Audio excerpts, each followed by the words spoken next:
कहानियां तो सब सुनाते हैं, कश्मीर की तारीख और कश्मीर का माजी और कश्मीरियों पर होने वाली जुल्म की दास्तानें। लेकिन कभी आपने सोचा है कश्मीरी कौन है? कश्मीरी होने का मतलब क्या है? क्या कश्मीरी सिर्फ मुसलमान हो सकता है? क्या कश्मीर सिर्फ इस जगह का नाम है जहाँ पर सिर्फ मुसलमान रहते हैं? क्या कश्मीरी होने का सर्टिफिकेट सिर्फ मुसलमानों को मिल सकता है? दरअसल कश्मीर नाम है मुख्तलिफ कल्चर्स के इम्तजाज का, जहाँ ना तो कोई मुसलमान है, ना ही हिंदू, ना ही सिख।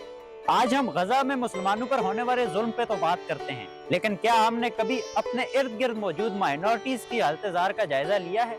क्या हमने कभी सोचा है कि कश्मीर में और भी मज़ाहिब के लोग आबाद हैं, और क्या हमने कभी इनके हुकूक की बात की है?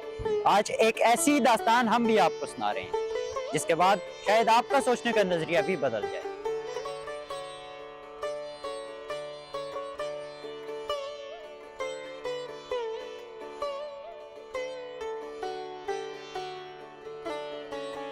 मेरा नाम पास्टर फैजान रियासत है और मेरा ताल्लुक मुजफ्फराबाद आज़ाद कश्मीर से है।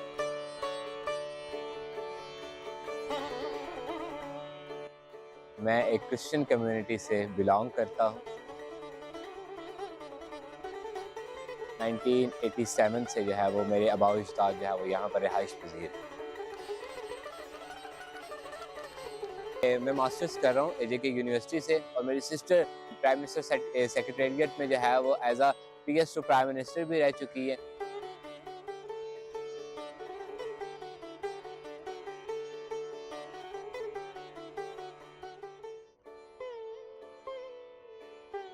गवर्नमेंट हमें इसलिए लेके आई थी क्योंकि यहाँ पर सफाई के कुछ लोगों की जरूरत थी, लेकिन इसका ये मतलब तो नहीं कि अगर हमारे आबाओ अजदाद सफाई का काम करते रहे हैं तो हमारी नस्लों ने सफाई का काम करना है। कोटा ना होने की वजह से हमें ज्यादातर यही हदशात रहते हैं कि हमें बल्दिया में जो है वो नौकरी करनी पड़ेगी, सफाई का काम करना पड़ेगा। लेकिन क्योंकि हम एक पढ़ी लिखे होने के, अगर मैं पढ़ा लिखा हूँ तो मैं क्यों मेरिट पर आकर अपने जो है वह हकूक की जंग नहीं लड़ सकता, अपने लिए कोई सीट पैदा नहीं कर सकता।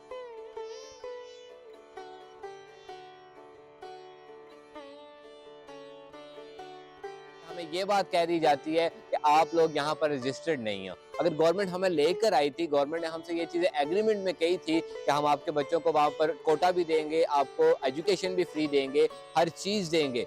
जैसा कि मैं बात एक छोटी सी अगर बात करूं कि जो हमारे माजर भाई हैं, अगर उनके पास अगर उनके पास यूनिवर्सिटी में सीट मौजूद है तो हमारे पास आज तक सीट मौजूद यूनिवर्सिटी के लिए क्यों नहीं हुई? क्या हम उस चीज पर नहीं आ सकते? क्या हम मैट्रिक FSC के बाद नहीं पढ़ सकते, अपनी आला तालीम हासिल नहीं कर सकते?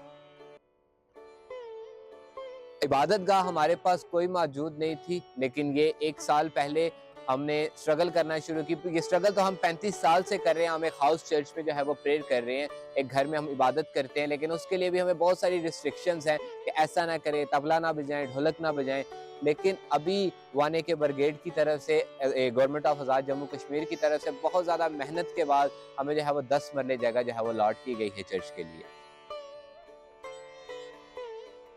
पहले तो यहाँ पर अगर कोई बच्चे की डेथ हो जाती थी, छोटा बच्चा, तो उसको हम दरिया के किनारे रख दिया करते थे कि पानी उसको बहा कर ले जाए, क्योंकि हमारे पास प्रॉपर जगह नहीं थी कब्रिस्तान के लिए। 2005 में यहाँ से एक काफिला जो है वो जनाजे को लेकर जा रहा था इस्लामाबाद उन्होंने दफनाया, और वापसी पे 10 लोग थे और 10 में से 5 लोग वापस आए। जब हमने CMH के बाहर अपने जनाजों को रखा था तो गवर्नमेंट ऑफ आज़ाद कश्मीर ने तब हमें चर्च के लिए जगह माकड़ी में दी थी। पाकिस्तान से लोग लाए जाते हैं, पास्टर्स वहाँ से मंगवाए जाते हैं, बिशप्स वहाँ से मंगवाए जाते हैं, जो है सदर वहाँ से मंगवाया जाता है। हमारी किसी भी कॉन्फ्रेंसेस वहाँ के लोगों को बुलाकर हम पर इसीलिए रखा जाता है कि हम यहाँ की कोई आवाज़ अपनी ना उठा लें कि हमें यहाँ पर क्या मसाइल हैं। मैं आपसे ये छोटी सी बात ये ज़रूर करूँगा कि मजहबी आज़ादी उस वक्त होती है जब आपके पास एक चर्च मौजूद होता है, जब आपके पास एक इबादत गाह मौजूद होती है। आप मजहबी आज़ादी है आपको, क्योंकि आपके पास मदरसे हैं, आपके पास मसाजिद हैं। लेकिन मेरे पास इस तरह की कोई चीज़ नहीं है, तो मैं कैसे अपनी आवाज़ को बुलंद करके ये बोल सकता हूँ कि मैं यहाँ पर आज़ाद हूँ, या मैं अपनी ज़िंदगी यहाँ पर एक कोटे सिस्टम पे जी रहा हूँ, या मेरा कोई भाई या मेरी कोई रिश्तेदार या क्रिश्चियन कम्युनिटी में से कोई मिनिस्टर है।